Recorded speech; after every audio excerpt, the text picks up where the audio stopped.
di ember tersebut terdapatkan dari ikan-ikan segar, terdiri dari ikan tongkol, ikan selar, ikan kembung, ada juga baby octopus atau bayi gurita.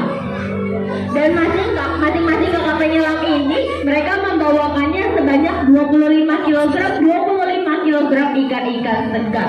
Jadi totalnya ini 50 kg ikan-ikannya. Dan selama 1 hari penuh, kakak penyelam Siok Ancol akan membawakan 100 hingga penyunya makan kak, penyunya makan.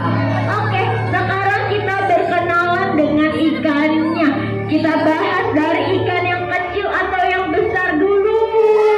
Yang besar, oke deh. Kita bahas dari ikan yang besar, tapi kita lihat nih. Dari sebelah sisi kanan kajian ada hewan reptil. Kita tebak-tebakan. Ada yang bisa tebak gak? Ini kura-kura atau penyu? Penyu. Betul ya. Jadi ini adalah hewan reptil penyu. Ternyata penyu dan kura-kura itu merupakan 2 jenis hewan berbeda.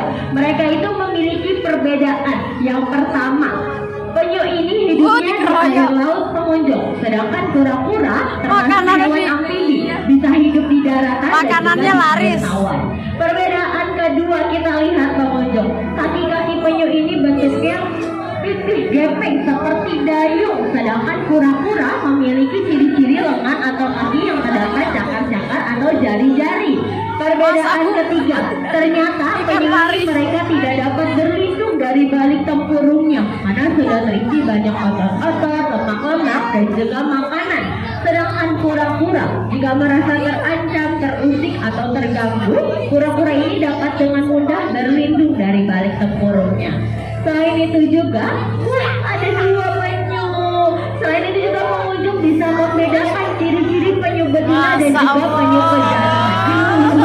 Kita lihat ikan parinya tadi lagi diputar-putar sama penyelamnya. Nanti kita berkenalan dengan ikan parinya. Kita sekarang berkenalan dulu dengan penyunya, di mana jika penyu tersebut memiliki ciri-ciri ekor yang pendek, itu adalah jenis dari penyu betina. Sedangkan jika penyu tersebut memiliki ciri-ciri ekor yang panjang, itu adalah jenis dari penyu pejantan. Jadi pengunjung bisa melihat atau membedakan penyu betina dan juga pejantan itu dilihat dari ciri-ciri ekornya. Dan untuk yang berada di dalam akuarium utama ini jenis dari penyu sisik atau Hawksbill sea turtle. Di mana penyu sisik ini merupakan jenis penyu terlangka yang berada di dunia. Sekarang kita berkenalan dengan ikan yang bentuknya pipih gepeng selalu tersenyum. Ada yang tahu nggak itu ikan apa? Ikan pari. Ikan pari, betul ya. Kita berkenalan nih, ikan pari yang berada dalam akuarium utama ini jenis dari ikan pari kelapa. Di Siok Ancol terdapat dari 3 jenis ikan pari. Ada ikan pari macan, ada juga ikan pari hidung pesek atau yang dikenal sebagai ikan pari lembu. Ternyata Ya, tahu kalau ikan ditonton. pari termasuk ikan yang cukup berbahaya. Ada yang tahu nggak kenapa ikan parinya berbahaya? Kenapa? Ekornya. Punya duri beracun, betul. Ikan parinya terdapat duri beracun, letaknya berada di pangkal ekornya. Jadi yang berbahaya itu bukanlah ekor si ikan pari, tapi duri beracun yang terdapat pada pangkal ekor ikan pari. Nama duri beracunnya yaitu serotonin. Dan ternyata jika duri beracun tersebut tertancap di area sekitar tangan ataupun kaki, itu dapat menyebabkan yang namanya kelumpuhan pengunjung. Tetapi jika duri beracun tersebut tertancapnya di area sekitar dada ataupun jantung, itu dapat menyebabkan yang namanya kematian. Jadi pengunjung ternyata pernah ada kejadian pahit yang dialami oleh jenis ikan hiu terganas yang berada di dunia. Jadi ternyata di dunia ini terdapat ratusan lebih jenis ikan hiu, tetapi tidak semua jenis ikan hiu itu ganas. Dan tercatat sebagai ikan hiu terganas hanya ada 32 jenis saja. Selain itu juga kita berkenalan lagi dengan ikan hiu butonya pengunjung. Dimana ikan hiu buto ini cara makannya dia berbeda, tidak digigit atau dikoyak, tapi dihisap atau disedot seperti vacuum cleaner dengan kekuatan 10 kali lipat lebih cepat daripada vacuum cleaner. Oke, selain ada penyu, ada ikan pari, ada ikan hiu. Kita lihat, ada ikan yang kecil-kecil memiliki ciri kuning. Dia adalah jenis dari ikan botana. Dimana ikan botana ini ternyata hidupnya itu selalu bersuling atau berkelompok, karena itu merupakan bentuk pertahanan Irwin.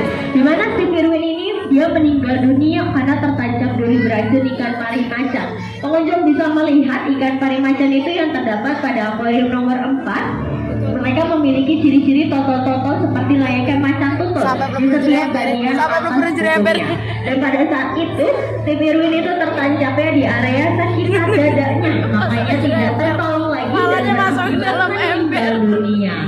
Selain itu juga pengunjung, tadi kita lihat ikan parinya itu diputar-putar sama kakak penyelam dari SeaWorld Ancol. Mereka, kakak penyelam kami ini memutar-mutarkan tubuh si ikan pari bukan karena jahil ataupun iseng ya, tetapi sebetulnya nih ikan pari dia termasuk ikan yang memiliki insting dalam memburu yang kuat. Makanya setiap diberi makan atau disuapin sama kakak penyelam SeaWorld Ancol, ikan parinya itu akan diputar-putar nih seperti Kak Nurdin lagi memutar-mutarkan si ikan parinya. Wah, kasih tepuk tangan yang meriah dong kakak penyelamnya. Jadi itu adalah trik agar si ikan parinya tidak kehilangan dalam insting memburunya. Selain itu juga tadi kita melihat pengunjung, kenapa sih kok ikan parinya ini seringkali mengeluarkan dan memasukkan kembali makanannya? Itu bukan karena wah kita lihat tuh, wah, ayo tepuk tangan dulu dong, primadonanya sudah hadir. Ada yang tahu nggak ikan yang baru saja lewat yang besar ikan apa jenisnya? Ikan hiu. Betul, kita berkenalan nanti dengan ikan hiunya. Dia termasuk primadona utama SeaWorld Ancol karena panjang tubuhnya sudah sekitar 3,2 meter dan berat bobotnya sudah sekitar 250 itu kg. datang dia. Primadonanya sudah hadir. Dia kenapa dibilang primadona? Karena ikan hiu tersebut merupakan ikan yang paling besar yang berada di SeaWorld Ancol. Selain itu juga sekarang kita berkenalan dengan ikan hiunya pengunjung. Ikan hiu ini adalah jenis dari ikan hiu perawat raksasa atau giant shark, dan biasa orang Jawa itu menyebutnya ikan hiu buto. Di mana buto tersebut diambil dari bahasa Jawa yang mengandung arti besar atau raksasa. Ikan hiu buto ini tercatat sebagai ikan hiu terganas yang berada di dunia. Kenapa sih kok dia terbilang terganas? Karena ikan hiu buto ini pernah tercatat menyerang manusia tanpa provokasi dari manapun. Dan pernah ada kejadian pahit pengunjung yang dialami sama kakak penyelam dari SeaWorld Ancol, di mana kakak penyelam kami mendapatkan 54 jahitan karena terhisap oleh ikan hiu yang baru saja lewat. Dan ternyata ikan hiu tersebut sama jenisnya yang terdapat di shark aquarium atau akuarium khusus ikan hiu. Jika tadi pengunjung sudah berkeliling melihat ada ikan hiu yang besar lagi rebahan atau tiduran, nah ini sama jenisnya nih. Ternyata ikan hiu tersebut rebahan atau tiduran bukan karena lemas atau sakit, tapi sebetulnya ikan hiu buto ini adalah jenis dari hewan nokturnal, di mana mereka itu ternyata sama seperti kelelawar, akan aktifnya hanya di malam hari saja. Terus kenapa kak? Kok ikan hiu yang ada di akuarium utama bangun? Nah kita lihat pengunjung, ikan hiu buto ini terdapatkan dua seperti taring di samping kanan kiri hidungnya, tapi itu bukan taring, melainkan itu adalah sumur, di mana sumur tersebut berfungsi untuk mendeteksi bau dari jarak kejauhan 6 km jauhnya. Jadi walaupun ikan hiunya ini sedang tertidur atau rebahan, kalau misalkan semut barbelnya itu bergetar, maka ia akan menghampiri si kakak penyelamnya yang hadir membawakan makanan. Selain itu juga pengunjung, ikan hiu buto tercatat sebagai ikan hiu terganas nomor urut terakhir atau